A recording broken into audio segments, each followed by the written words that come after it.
recommendations is the village doesn't have a codified municipal code. And what this means is the resolutions, the ordinances that are the backbone of governance for the village are not assembled in one location, filed with the state, so that all of you can look up what's the code say on this, that, or the other thing. This became something that we learned early on, which is a little bit of a surprise, but became another challenge to overcome in making sure that we had a true picture of what the rules and laws were that had been passed that governed the village of Dolton.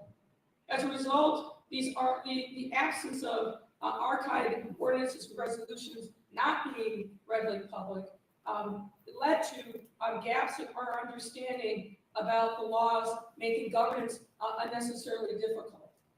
Next. One thing, given what you've heard and seen over the course of the last couple of years, the village actually does have a purchasing policy and manual. And it's very straightforward, as you might expect. The challenge has been, it hasn't been followed, and we'll get into details about that. But let me give you a little specifics. The policy essentially provides directions for the acquisition of all goods and services. And when used with good judgment and common sense, as it reads, quote, the policies and procedures conveyed within will allow the village to obtain required supplies and services efficiently and economically. The policy also provides, in general, all supplies, materials, equipment, contractual and professional services required for operational efficiency will have been included in the annual budget. Next slide. There is in this purchasing policy set controls on who can authorize what at what dollar levels. As you can see from this slide, and department heads can authorize spending up to $1,000. Between $1,001 and $5,000, the village administrator can approve. And over $5,000, any expenses for goods or services over that amount must be brought to the village board for approval as set forth in the purchasing policy. The finance department is supposed to have a position called the staff accountant.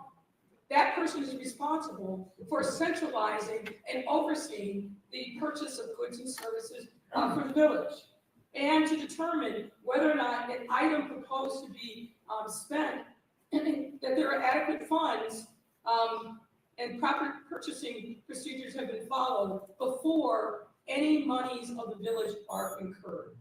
That person is supposed to be reviewing and initiating all purchase orders, payment requests after they're submitted to the finance department for payment. They're supposed to be centralized purchasing. That makes sense because in best practices, you want to make sure that there's not what we call rogue spending going on, and that the village is getting the benefit of its bargain by maximizing its buying power. The purchasing policy specifically says that those items are supposed to be uniformly purchased by the purchasing agent.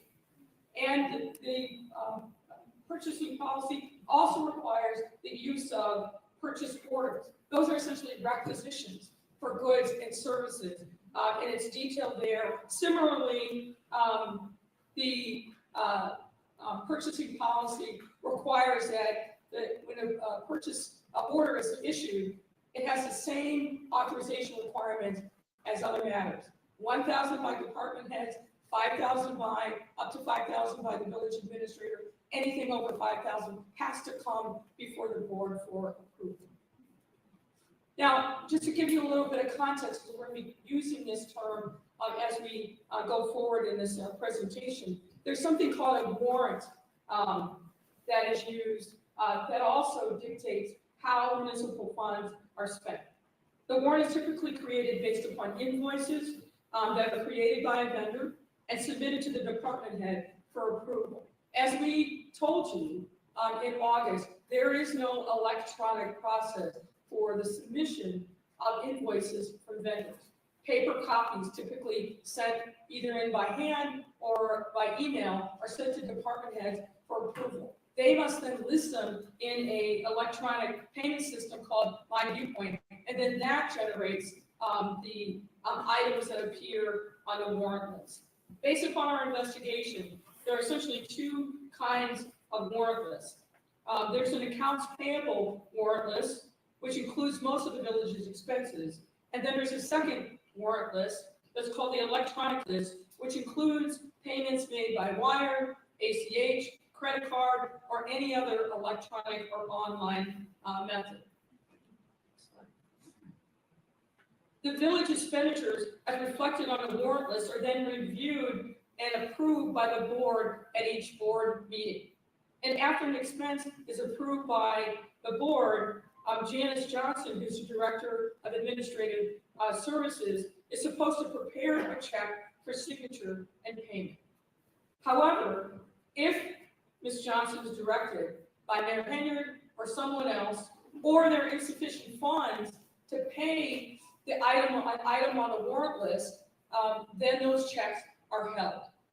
And apart from payroll, the accounts payable warrant list reflects invoices that have been submitted for approval and payment but not yet paid.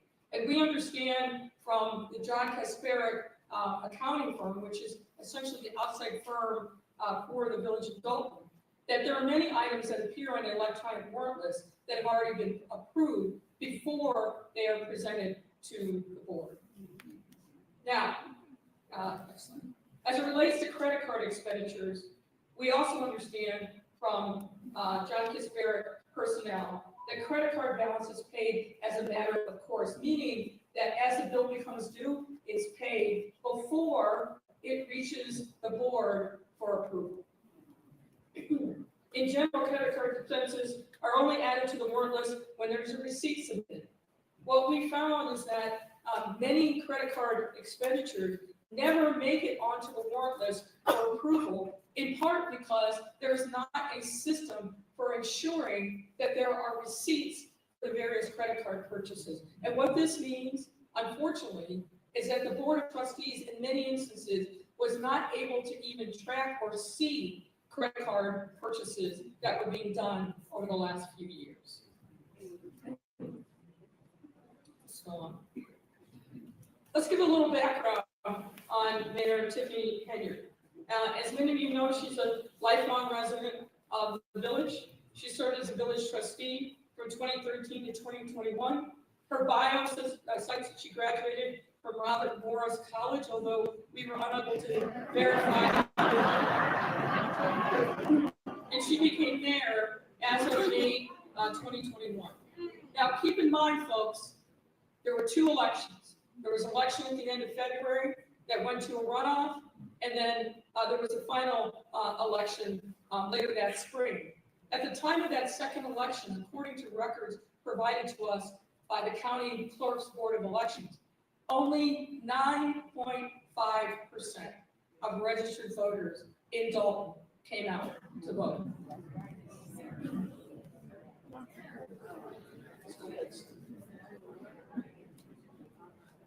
To set the framework further, we wanted to make sure you understood who were the people in charge of making various decisions under Mayor Henyard's administration.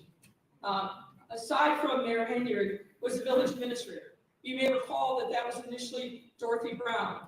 And then in late 2021, Keith Freeman began his duties as the village administrator. The director of finance. You would think this is a very key position. Unfortunately, what we found over the course of our investigation is there are many periods of time during Mayor Henyard's tenure where that position was vacant. At one point, Tangiane Miller fulfilled the role sometime in 2022 on a full-time basis, and then she went to a part-time basis by December of 2023 and worked only remotely. The position has been vacant, again, since early 2024. As I mentioned before, the Director of Administration is Janice Johnson, and you remember from my discussion about the purchasing policy, where there's supposed to be somebody who's a staff accountant that is responsible for monitoring and overseeing the purchases of the purchase of goods and services on behalf of the village? There's no such position that exists in the village of Dolton. As a result of the small staff in managing the city finances, the John Kasparic firm has essentially become the in-house, although they're outside, but the in-house financial department for the village of Dolton. Because of a limited number of personnel, they became the de facto finance department. This remains true to this day. Kasparic firm has a junior staffer who is embedded in the village, and that person is here multiple times a week. There's a senior person that oversees that junior staffer, and the John Kasparic firm is involved in virtually every aspect of the finances of the village. Reconciling bank records, assisting in the preparation of payroll, creating those monthly warrant lists, village accounting records, as well as a variety of other expenses. And as you might imagine, ladies and gentlemen, that kind of work, day in and day out, month after month, is not cheap. So the village is paying an extraordinary amount for outside services because it doesn't have the staff internally to do that. And in the absence of the director of finance, without the board of trustees being directly involved, there is very little oversight over the work that's being done on your behalf. Now, I want to also now shift gears and talk about some key events that have led to some of the financial crises that the village is experiencing.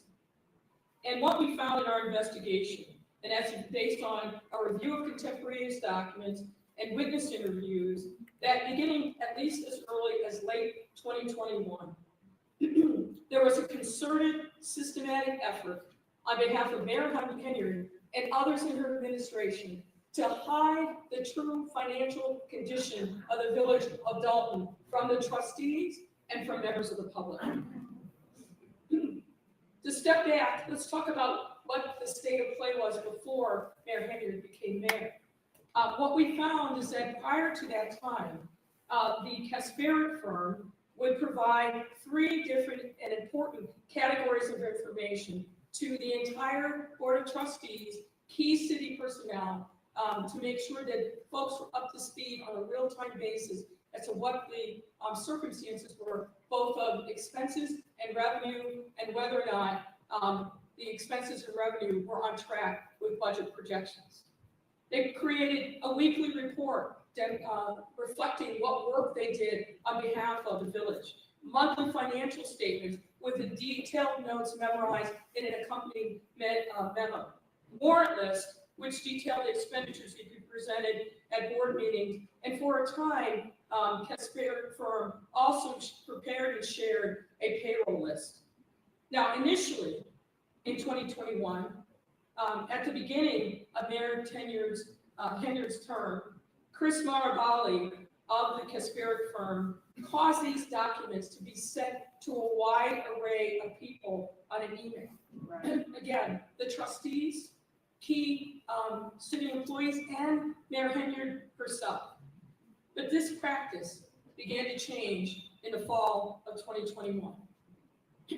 What we see in the fall of 2021 is the start of the effort to make sure that the trustees did not have full access to information about the true financial condition of the village's finances. And I want to walk you through step-by-step evidence that we were able to review that was memorialized contemporaneously, primarily in emails.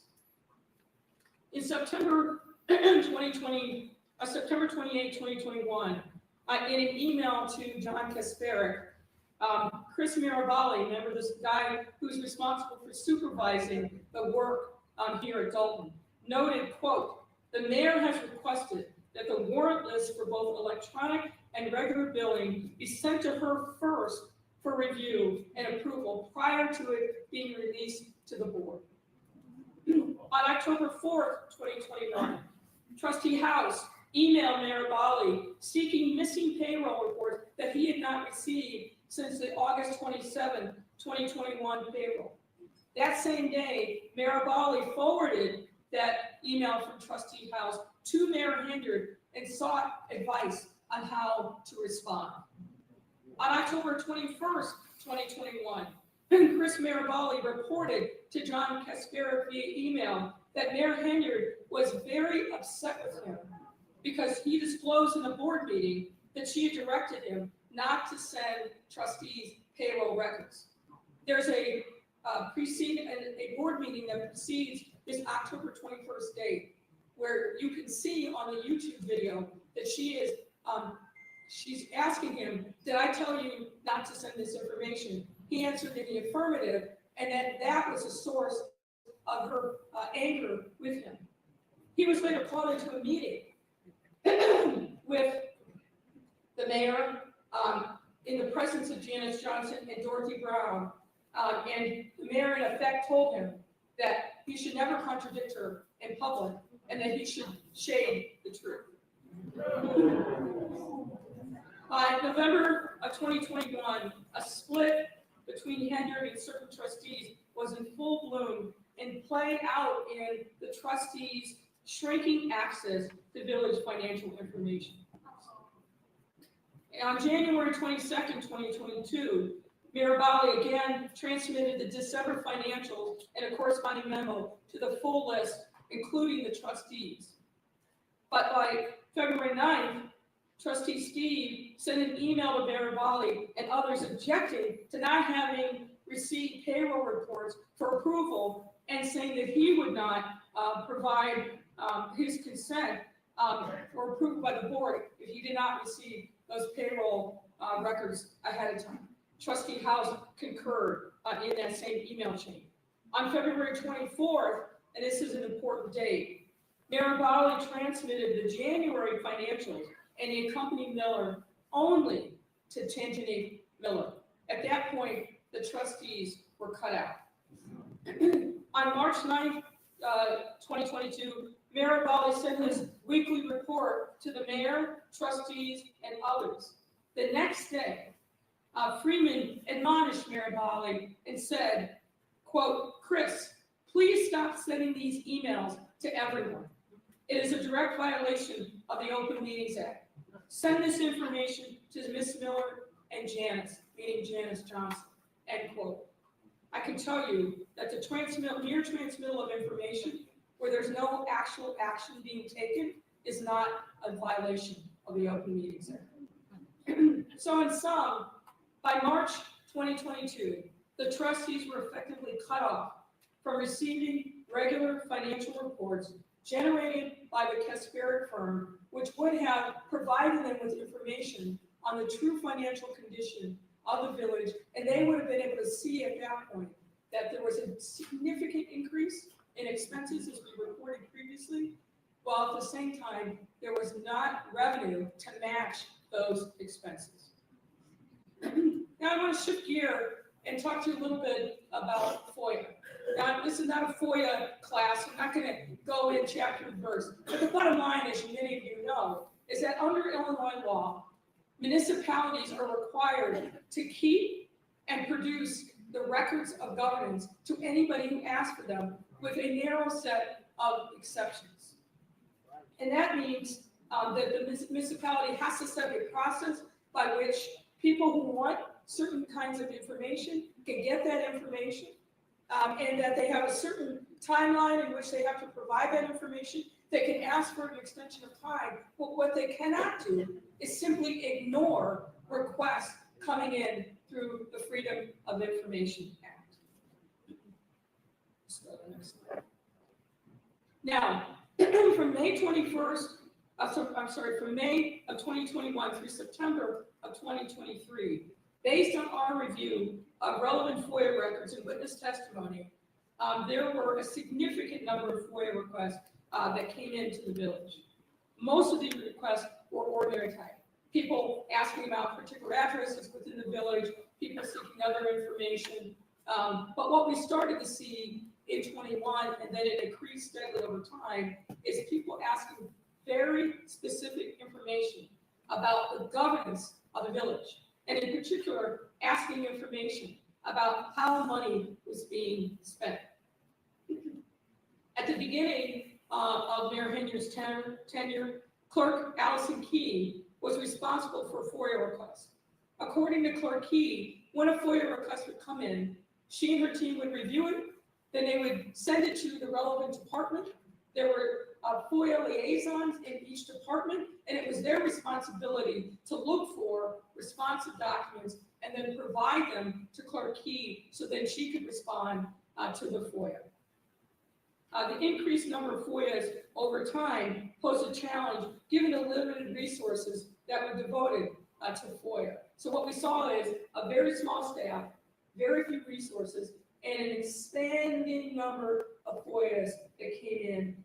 There were not sufficient resources to be able to meet that rising interest in the governance of the village of Dolton. Now, there were many allegations that we received that Mayor Henyard ordered village personnel to simply stop responding to FOIA. We were not able to verify those allegations, in part because village employees who reported directly to Mayor Henyard did not cooperate in our investigation. However, in April of 2023, trustees passed an ordinance intended to get the FOIA process back on track. And that ordinance read in part, quote, whereas the Board of Trustees finds that the village has experienced an insurmountable backlog of FOIA requests due to failures of village staff to respond to requests for information from the FOIA officer at the instruction of the mayor and her village administrator. The trustees obviously believe that that's precisely what had happened, which is that the mayor had instructed people within the departments not to respond to FOIAs. Now, despite the passage of this ordinance, the FOIA process didn't improve. And in fact, it continued to break down the non-cooperation of village staff, and many of whom simply, according to Clerk Key, simply stopped responding to her when she would send them FOIAs. And as a result, you know what's happened. Some of you, I'm sure, experienced it directly when you filed FOIAs. There were appeals made to the Attorney General. In some instances, people simply filed suit. Now, one key milestone that I want to bring to your attention is when Clerk Key was stripped of her jurisdiction over FOIA. As you can see from the screen, she received an email from Keith Freeman on September 7th, 2023. And in this email, I'll read the body of it. Dear Clerk Key, I am writing to inform you that you are hereby removed from your duty as the FOIA officer, effective immediately. Your inability to process FOIA requests in a complete and timely manner has left us no choice but to restructure our process going forward. The village has redirected FOIA officer duties to another party, and as such, your services are no longer needed. I advise all department heads of the change. Now, I want to be clear that Clerk Key denies the various allegations in Freeman's email. But I want to lift up a couple of things that I think are notable about this email in particular. When you see the language, the village has redirected FOIA officer duties to another party. Note in this email, he doesn't say who that other party is. And what we know from our investigation is that we were never able to determine who that person was that's actually handling FOIA and whether or not that person received the proper training. FOIA is not easy. There's a lot of nuances that are involved in the statute to make sure that there's proper compliance. We have no idea to this day whether or not the person or person who was handling FOIA actually received proper training. There was no effort to take over the files of pending FOIA requests, and there was no process put in place for transitioning of the responsibilities from Clerk Key and her team to the unknown new FOIA officer.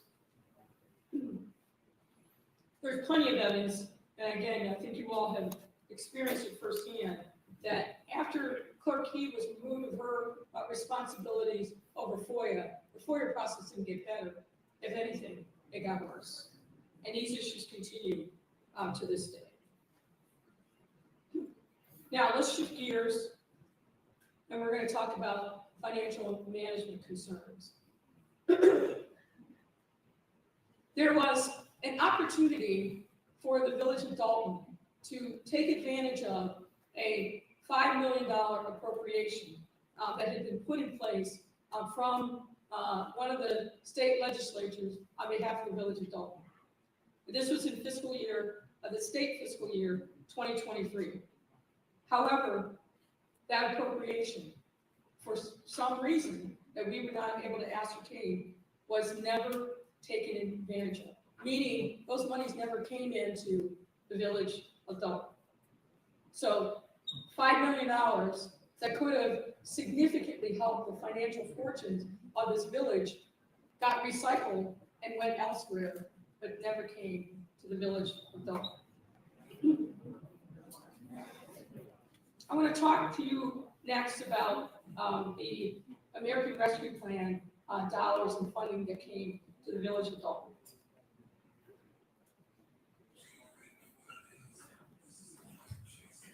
As many of you know, the American Rescue Plan was put into place by the Biden-Harris administration to help municipalities, cities, counties, states recover from the economic impact of the COVID-19 pandemic.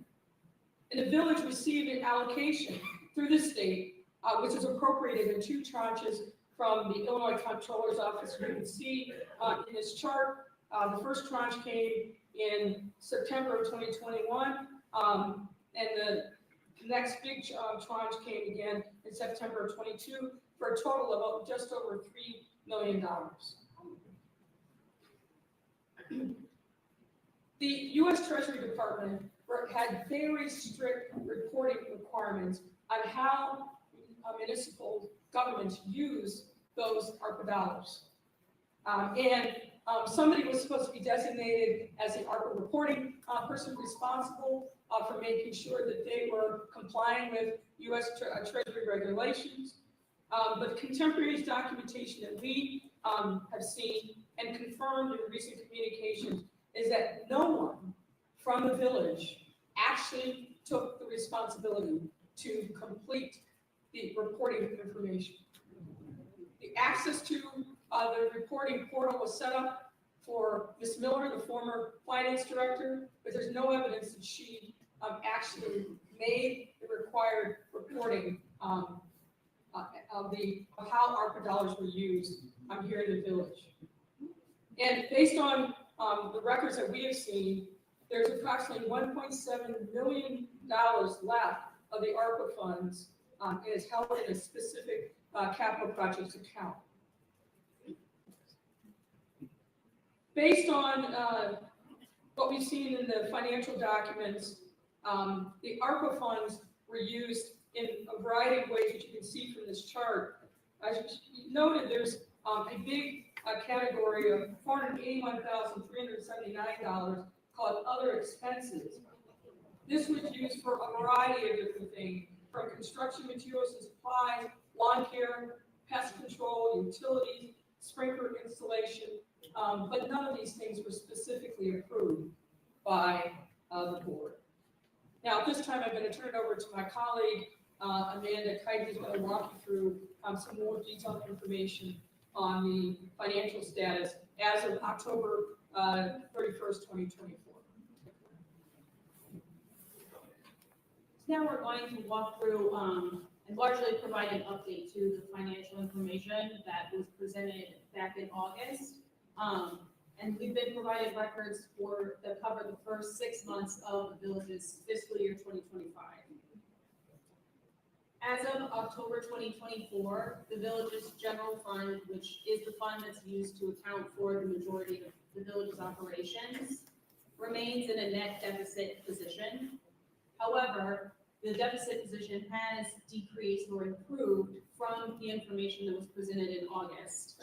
And as of October 2024, the general fund's net deficit position is currently $2.4 million.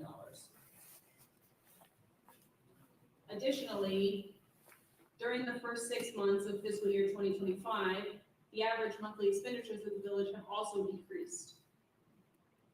Through fiscal year 2024, the village was spending on average $2.5 million per month. During the first 6 months of fiscal year 2025, that number's down to $2.1 million per month on average. Following along with that, I think it's also important to note that when we provided an update back in August of last year, which laid out many of these numbers and showed the village in really dire financial condition, the trustees immediately took action to address particularly the spending side of the ledger, significantly reducing the number of credit card access, working with banks, restructuring some of the expenses. So that accounts in part for the reduction in expenses. And as Amanda will explain, there are other factors that contributed to this, but I wanted to note that the trustees heeded the concerns that we raised back in August and took specific action, many times in opposition from Mayor Henyard, to make sure that they were starting the process of putting the village back on better financial footing. so following along with that, the decrease in expenditures, during the first 6 months of fiscal year 2025, the village's expenditures have matched the revenues that came in during that time period. This is in comparison with the same time period in fiscal year 2024, where the gap in revenue to expenditures was almost $5 million. So the expenditure and revenue gap has improved. This gap decrease is for two primary reasons. First being, as of October fiscal 2025, revenues are approximately $3 million more than compared to the same time period in fiscal year 2024, which is largely due to the timing of when the property taxes were released to the village. In 2023 and 2024, property taxes weren't released until November or December, where in fiscal 2025, they were released much earlier. But additionally, expenditures have gone down, most notably general administration, police department expenditures, and public works. A couple of categories that we found significant decreases is in general administration, telephone, and miscellaneous expenditures, as well as in police department overtime and medical insurance.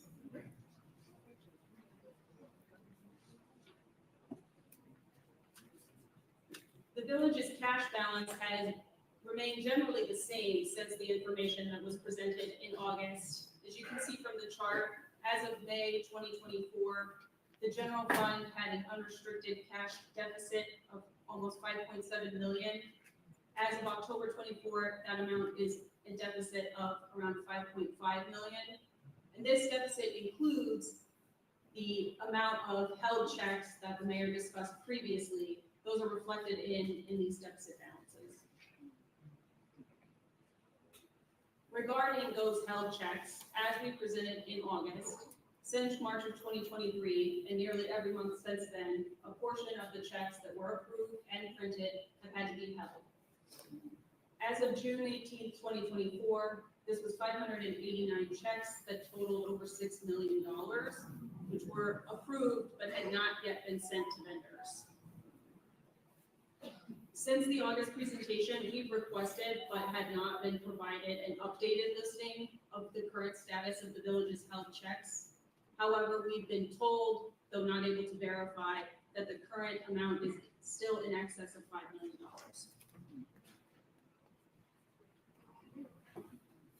Turning now to discuss the village's use of credit cards. As we discussed in the August presentation, we're aware of 6 different credit cards that have been in use by the village at various points in time from January 2021 through at least June of 2024. Since the August presentation, we did request updated credit card statements that would cover July 2024 through December 2024, but we did not receive any updated credit card records. As you can see from the chart, the use of credit cards steadily increased from calendar year 2021 through 2023. In 2023, the village spent over $775,000 on credit cards. How much? As the mayor earlier discussed, oftentimes credit card expenditures have no accompanying receipts. And this credit card statements alone provide limited information about the credit card purchases. Given this overall lack of available documentation, it is not possible for us to ascertain important information about the village's credit card use, such as who made the purchase, was it an approved purchase, and what was the government purpose. This type of additional information is necessary to perform a complete investigation of the credit card use and to draw any conclusion about any individual purchase. That being said, through our investigation, we did identify certain categories of expenses that stand out, which the village may wish to pursue additional information to further understand the nature of the charges. For example, from 2021 through June of 2024, village credit cards were used for over $171,000 in travel-related costs. Things such as airfare, excess baggage fees, hotels, meals, rental cars. There are over $51,000 spent at local area restaurants, as well as expenditures at retailers such as Dick's Sporting Goods, Best Buy, Wayfair, Walgreens, Apple, and Walmart. Now, not all, some of these expenditures, but not all, are reflected on the electronic warrant lists that we were provided and reviewed. However, the level of detail in the description of what the purchase is for varies by purchase. Some purchases have very limited information, and the description is simply the name of the merchant, or a more vague description such as meals or donuts. Others provide more information, such as training accommodations or code enforcement lunch.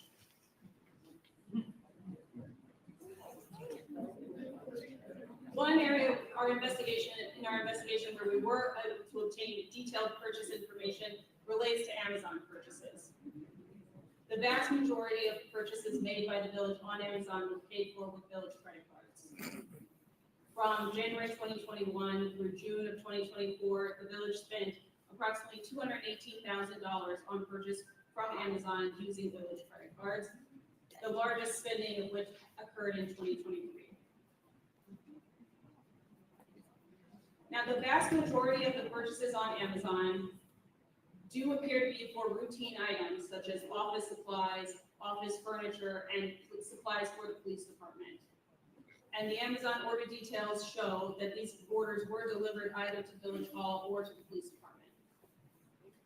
Additionally, many of the largest purchases on Amazon, 3 of which we identified in the August presentation, were related to materials or supplies for the skating rink.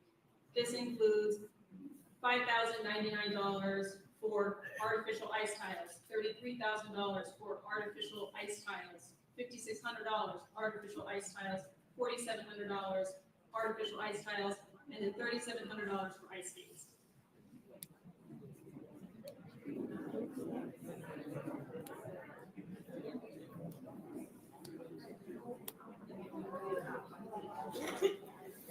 Ladies and gentlemen, let me just pick up and conclude on the Amazon purchases. The various routine office supply and office furniture purchases simply do not appear to be in compliance with the village's purchasing policy as we described. There appears to be no centralized purchasing or inventory control as required in the purchasing policy. So while we were able to see that these various purchases were delivered either to Village Hall or to the police department, there is no tracking system for what happened to them after they arrived here. And while Janice Johnson was listed as the originator for a number of these purchases, what we saw in the Amazon records is that there were 9 other purchasing sources identified in the Amazon records. So lots of people were billing, charging things and purchasing them from Amazon. And we similarly found no evidence that the purchases related to the ice rink that were done in 5 separate purchases totaling approximately $48,000, that they were done consistent with the purchasing policy either. For example, we were unable to find evidence that these purchases were done as a result of competitive bidding process, which an amount of that size would have been triggered by the purchasing policy, nor is there evidence that these particular purchases were presented to the board prior to approval. As you will see, one of the recommendations that we're making to the board is to institute a written policy for performing background checks of prospective village senior and key personnel.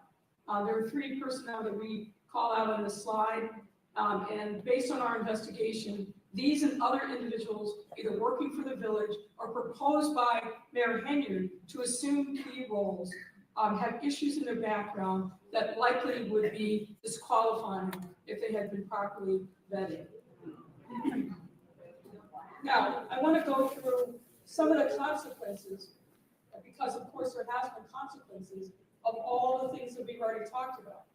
You can't have a situation where there are no financial controls, where the trustees are systematically excluded from finding out the true nature of the financial condition of the village, where there's a routine process of exceeding the amounts of revenue with expenses, some of which may or may not be for a legitimate government purpose. The first of these cascading consequences is the audit.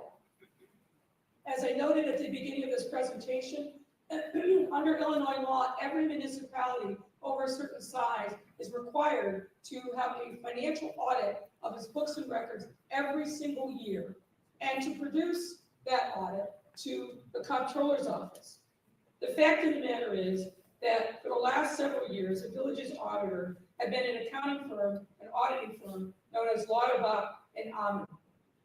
Draft audits for fiscal year 2022 were completed, but they were never finalized. And then Lauterbach and Ammann resigned as auditor on October 27, 2024, effective immediately, which is essentially less than 3 weeks after we had our first public disclosure of the true financial condition of the village. And on October 15, 2024, the Illinois Comptroller's Office notified the village that it was going to force an audit on the village for not complying with the mandatory audit reporting requirement. Now, as I noted, there are literally hundreds of municipalities across this state that have long-standing delinquencies in filing their reports, but for some reason, the comptroller decided that Dolton was going to be the example. Next slide. One of the other consequences that we've seen over the course of Mayor Henyard's tenure is a significant uptick in litigation. According to court records maintained by the Legislative Council, 48 separate lawsuits have been filed against the village under Mayor Henyard's tenure.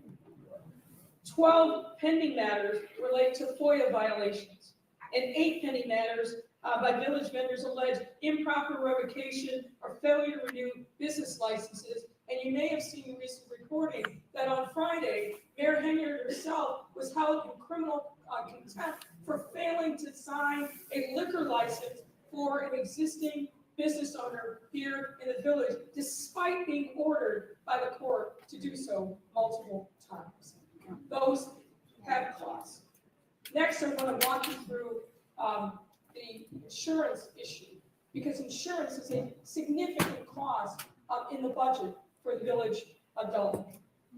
The village's insurance needs are primarily handled by 2 entities: an insurance broker, which is Insured Source LLC, and something called a third-party administrator, which currently is Charles Taylor, TPA.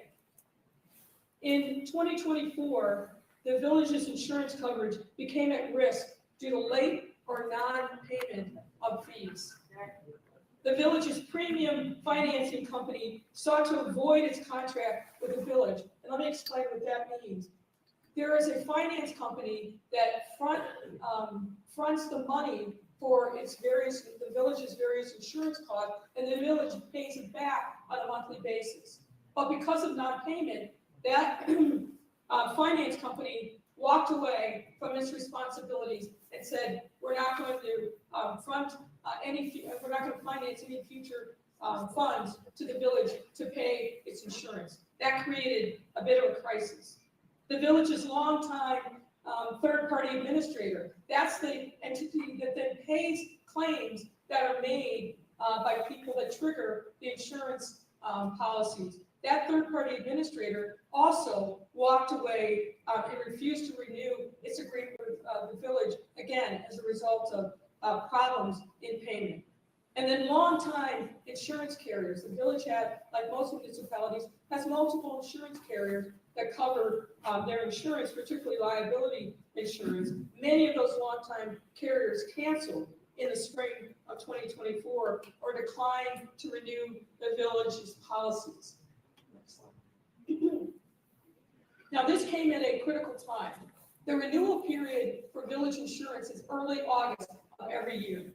Typically 60 days before that time, the insurance broker will start negotiating, renewing terms of coverage with the various insurers. You have the TPA walk away, which is known to the insurance companies covering the village. You have the finance company walk away, which is known to the village. And the fact that these other carriers decided not to renew, that also sent a ripple through the insurance market. As a result of the efforts of the insurance broker, he reached out to 36 different insurers, including 10 excess insurers and then 26 non-excess carriers. 5 carriers chose not to renew their coverage for the village. 13 carriers declined to quote coverage for the village, meaning they weren't even interested in providing a quote, and 1 carrier simply didn't respond. And of the excess carriers who provided a quote, they set their threshold for coverage very, very high. 2 set it at 25 million, 4 set it at 10, and 2 at 5, and 1 declined again to quote any coverage. Now, the village was eventually able to obtain coverage for the 2024-25 period. However, there were 2 important concessions that the village was compelled to make in order to make sure that it had insurance coverage from August of 2024 to August of 2025. As you can see from this slide, the village was compelled to pay more for less coverage. We have here a kind of side-by-side comparison of what the coverage was under general liability, law enforcement, public official, and auto liability. In the preceding year, the coverages were almost equal at $11 million. But as you can see, in the current coverage period, there's a significant decrease in the amount of insurance coverage that the village now has to handle whatever liability issues may come up. The other significant concession was that the insurance carriers refused to cover Mayor Henyard. As you can see in the third bullet, there's a quote directly from the insurance policy. The insurer covers all elected officials, provides that as a separate part of its coverage, but specifically in writing excluded any claim made against any insured which is brought by, on behalf of, or against the following entities or individuals, and that is Tiffany Henyard. And the emphasis here was in the original. This coverage exclusion regarding Mayor Henyard also applied not only to the general liability policy, but also the law enforcement policy. Now, there are implications for the village given the cancellation of coverage for Mayor Henyard during this coverage period. Mayor Henyard will have to pay for all defensive costs related to her out of pocket, or the village could decide on its own to pay for her coverage, but it won't be covered by the insurance carriers. Now, Mayor Henyard would then be responsible for any judgments, settlements, or attorney's fees rendered against her personally, separate from the village.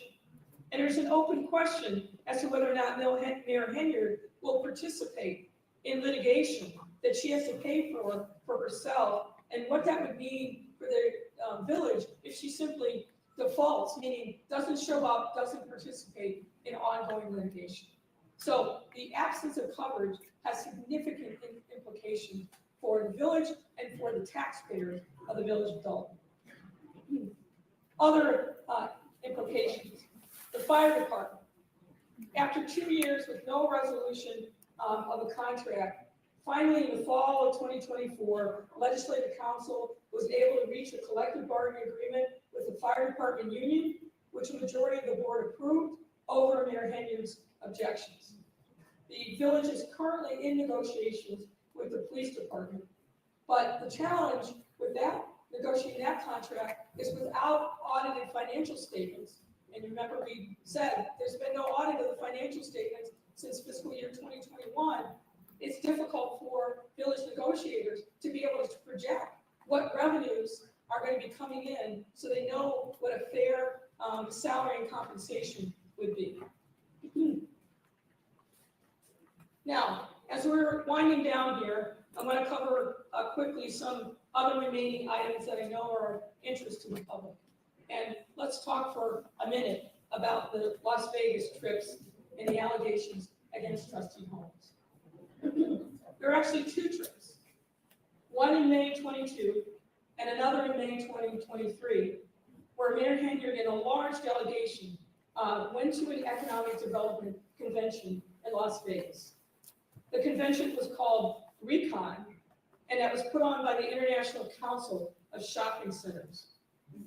Financial records from the village and Thornton Township reflect that a number of people traveled to Las Vegas on both of these trips, and the expenses of their travel, their lodging, their meals, and entertainment were paid for on village and township credit cards. There is no evidence that any business development opportunities came to the village as a result of either of these 2 trips.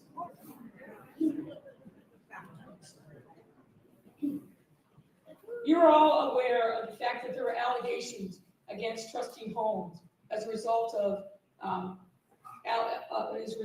contacts between him and a former village employee on the May 2023 Las Vegas trip.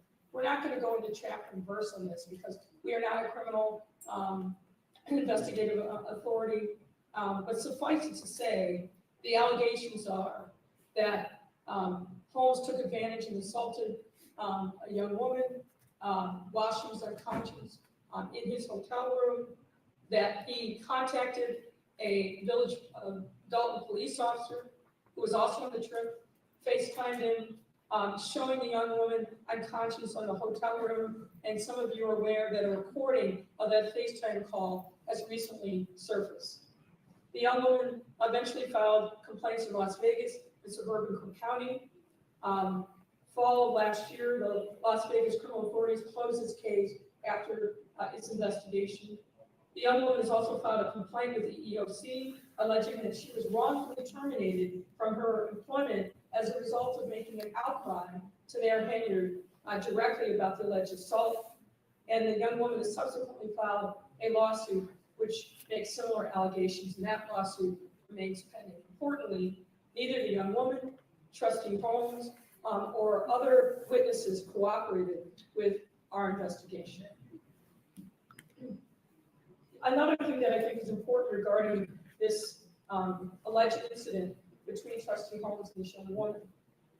Working through the Delgado law firm, we learned that Mayor Henyard authorized an investigation to be conducted by a firm called R.E. Walsh and Associates out of Oak Brook, Illinois.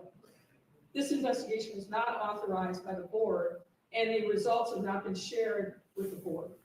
It is unknown to this day what the scope of the investigation was, who was interviewed, if anyone, what documents were reviewed as part of this investigation or its findings. The R.E. Walsh firm has refused to provide its report or otherwise answer any questions about its investigation because it has not been paid for its services.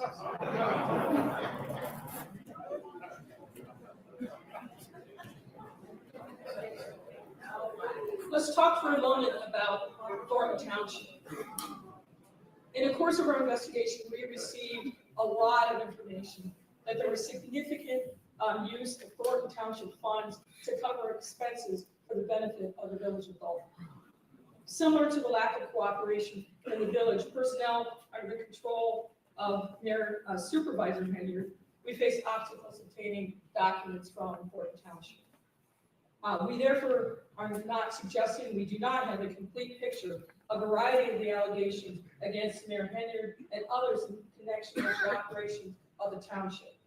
Nonetheless, we received some information to determine that a similar pattern of financial operations existed at the township during Mayor Henyard's tenure. For example, credit card use.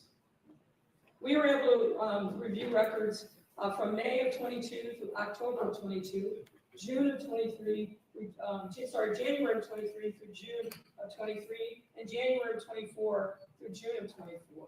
Obviously, not a complete set, but detailed records. Some of these records, excuse me, were heavily redacted. They look like the CIA put the documents through their censors. So it made analysis somewhat difficult, but we were able to decipher some of the records. There were multiple credit cards in use in Thornton Township, and the names of township employees specifically, such as Tony Sherman, Pete Freeman, Shelley Miles, Robert Hunt, Marsha Walker Brown, Tanika Hughes, William Moore, and others. In 2024, for example, based on those 6 months of records, monthly charges range from $88,000 a month to over $100,000 in many of those cities. And there were a significant number of food purchases and other expenditures that frankly warrant further investigation as to whether or not there was a legitimate government purpose for those expenses. There was overlapping hiring and firing of township personnel. A number of witnesses that we interviewed indicated that within months of Tiffany Henyard becoming supervisor on March 3rd, 2022, a number of long-standing employees lost their jobs. We heard many allegations about political retaliation, cronyism, and that people were let go because they questioned the seeming elimination of hiring and purchasing norms. Efforts to verify these allegations, principally through FOIA requests, did not bear fruit, as the township often claimed no responsive documents or failed to address specific FOIAs. We know that Henyard hired her boyfriend, Kamal Woods, to run a township youth program. His personnel file, such as it is, contained very little information to justify his hire. Tanika Henyard also became an employee of the township. And Henyard installed her former administrative assistant, Carmen Carlisle, to fill a vacancy left by the death of a long-standing trustee. We received information of various allegations of political retaliation. You are all, by this point, well aware of Henyard's treatment of township assessor Cassandra Elston that included locking Elston out of township offices and then later accusing Elston of abandoning her job. All of those things is well documented. We won't go into details. We were able to verify that longtime township employee Dwayne Thrash has alleged in a lawsuit that he was fired from his job, not because of competence or insubordination issues, as were later put into his personnel file, but because of refused efforts by Henyard and Freeman to agree to a plan to effectively let Henyard take control of a local suburban school district on which Thrash was one of 3 members. The alleged plan included creating a paid employee role for Henyard, firing other employees, and terminating the relationship with an existing law firm and instead installing Henyard's chosen law firm. Can you guess? For action alleges that he would not agree to the plan and subsequently lost his Dolton Township employment in retaliation. Now, we have a number of recommendations that we are making to the trustees. I'm not going to spend time tonight going through those. The trustees have them, but suffice it to say, there are obvious things related to finance. There are obvious things related to personnel. And some of these things, as I indicated, the trustees have already started to embrace and implement, particularly with respect to putting guardrails around the finances of the village. And with that, we will close. Thank you for your time and attention. Now,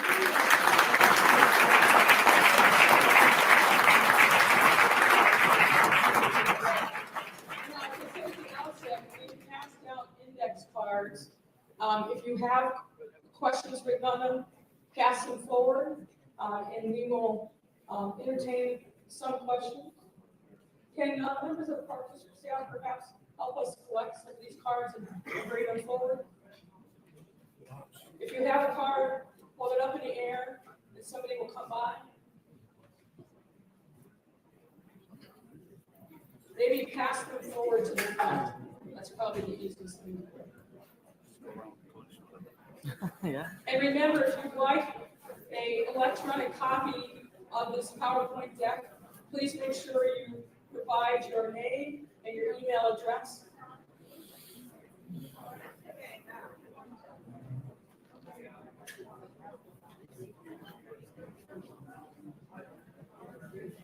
Come on up, man. If you got questions, please pass up your index card. We'll try to get to as many as we possibly can.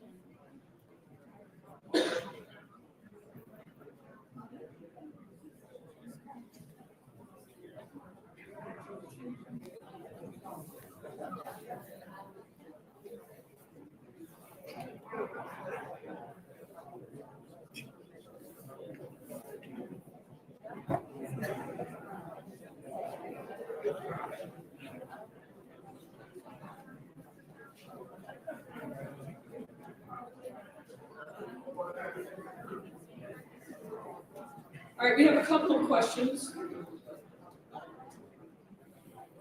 One is, why didn't the $5 million come to Dolton? The answer is we don't know. What happens is monies get appropriated and become part of a budget. It will go to the relevant state department for allocation, but then the municipality has to fill out certain paperwork in order for it to claim an allocation. We have not found any evidence that happened with the village of Dolton. This person also asked, is there anything to hold Tiffany personally liable? Well, as you know, there are a number of different lawsuits that have been filed, and obviously you have your vote. Next question, if supervisor is uninsurable, how can she hold a position? Now, the insurance issue is with respect to her role as the mayor of the village of Dolton. We have no visibility into whether or not the insurance issue also applies to the township, but she can still hold her position. But as I indicated, with a lack of insurance coverage, it puts the village and the taxpayers potentially at risk. And certainly she would have to pay for her own lawyer, her own defense, if she is sued in the course of her duties.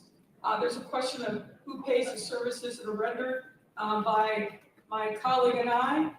As you recall, the trustees voted to approve the hiring of us, and that comes from the village of Dolton. Are you bringing me one more question? Come on.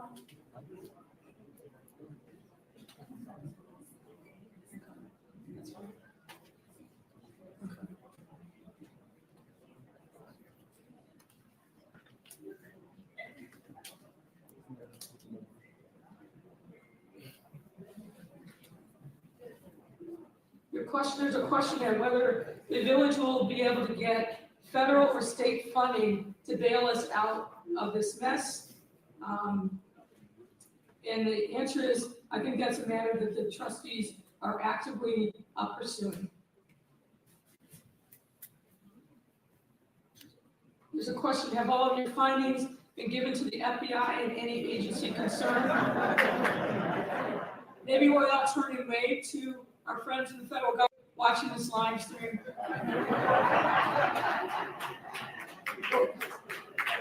What I will say is we have been in contact with members of the U.S. Attorney's Office who are investigating this matter. I know that the FBI has also been in contact with various people who have information about the allegations are here, what they intend to do and the timing of that. No one really knows except for them.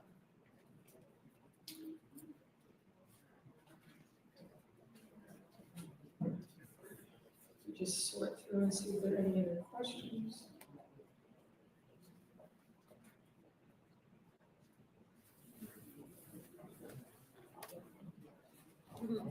Someone asked, the $5 million grant, was it mismanagement or theft that we did not get it? As I mentioned before, there's a process by which a municipality that gets an appropriation has to claim it. There's no evidence that that process was followed.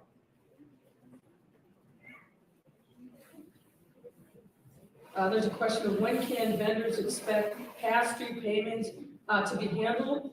I'm aware that the trustees are working diligently to try to work through the number of vendors who are owed goods and resources, but recognizing that village resources are tight.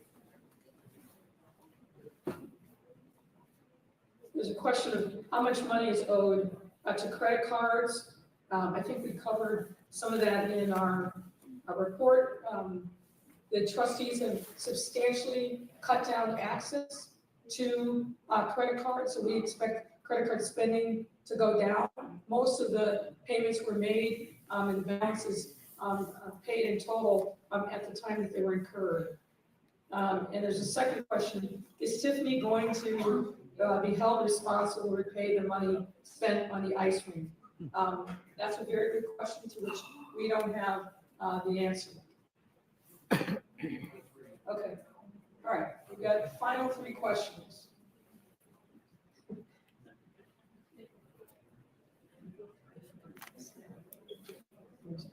All right, actually, final question. The others were, you requested to get a copy of the PowerPoint deck. How many laws have been broken? Good question, but impossible to quantify. Thank you all. Thank you all for your time.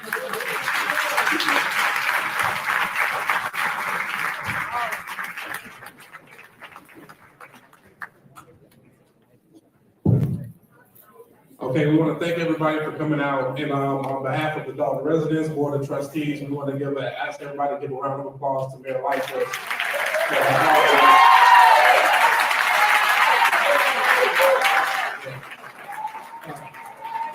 We are working diligently.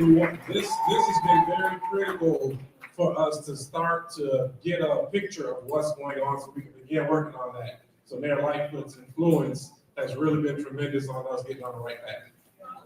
You know, one thing that I wanted to make sure that I mentioned, there were a significant number of folks that didn't cooperate in this investigation, either because they were scared or they chose not to.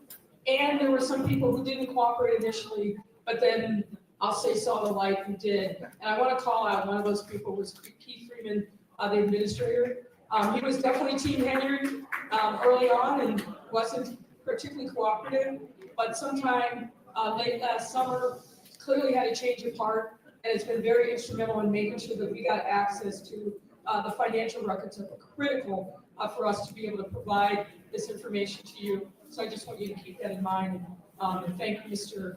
Freeman for what he has done to work with the trustees and legislative council to make sure that there was more transparency, particularly around financial matters for the village. Thank you all, and good night.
Or something like that.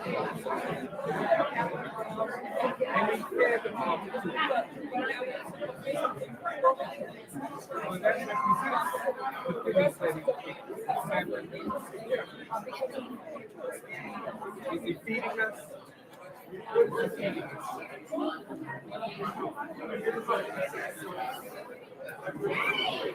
Yeah, okay. Yeah, he worked his face. Girl that's told us now. Change the man's religion.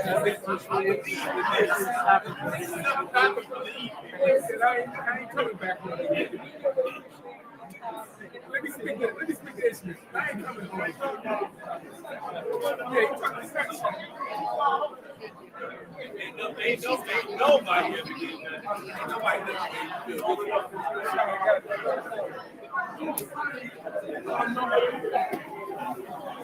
What's my mother? That's the worst part right there. What's your mother?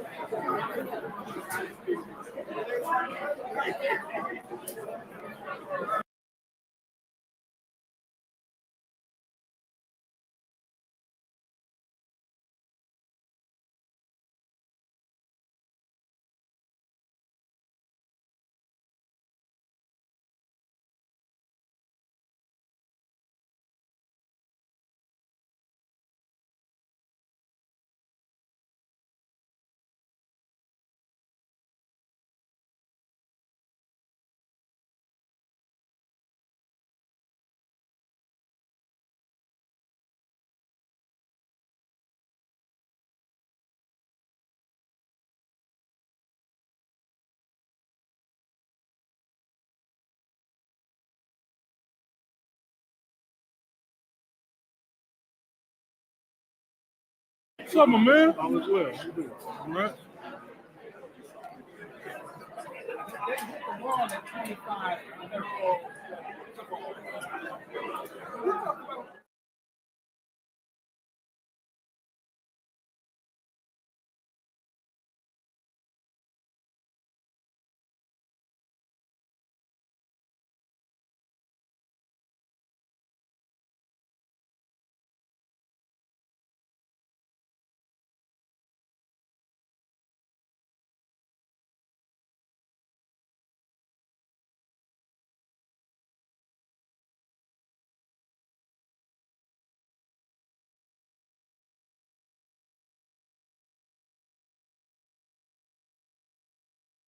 I'm out here and bring it to you guys, man. So tomorrow, Thornton Township, 6 o'clock. Camera back at y'all. Other camera back at y'all. Oh.